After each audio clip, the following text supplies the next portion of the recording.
Hello viewers watching my program in Britain and in Europe and any other part of the world now. We are here in Rwanda, Kigali, at the Rwanda Genocide Museum. I'm going to show you images from the museum and what happened here. This should not happen again.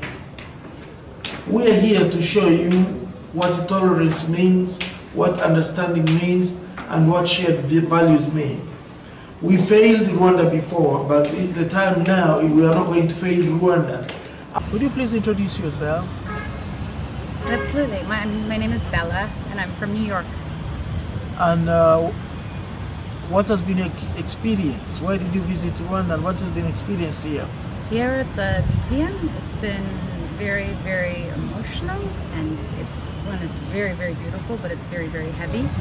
Inside, where they talk about all the children and the women and all of that, I feel guilty because I couldn't keep reading. I had to leave. The rest of my group is still going, but I couldn't. It was too much, so I had to come up because sometimes you feel like, especially in places like this, you feel conflicted when you want to learn about it for prevention. You want to learn about it so you understand and to remember and to feel empathy.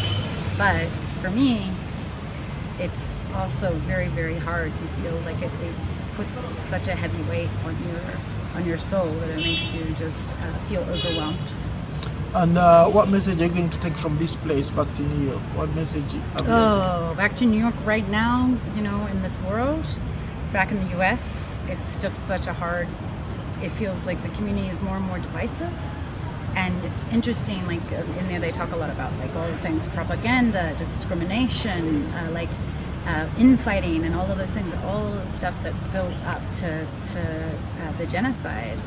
And so I think that's one of the biggest things is that we take back is just looking at these signs that we see. The more our world in the US is just getting nastier and nastier, more and more violent, more and more divisive. I feel like that's the biggest thing, is to go back and just, when I see this, is just to understand that while it feels, social media can make it feel like just loud and aggressive and maybe trite, but I think what you see is that it doesn't take, there's such small steps from discrimination and divisiveness to absolute violence and tragedy. Thanks for your time. No problem. Thank you. Enjoy your stay in Rwanda. Nice talking to you. Orakoze.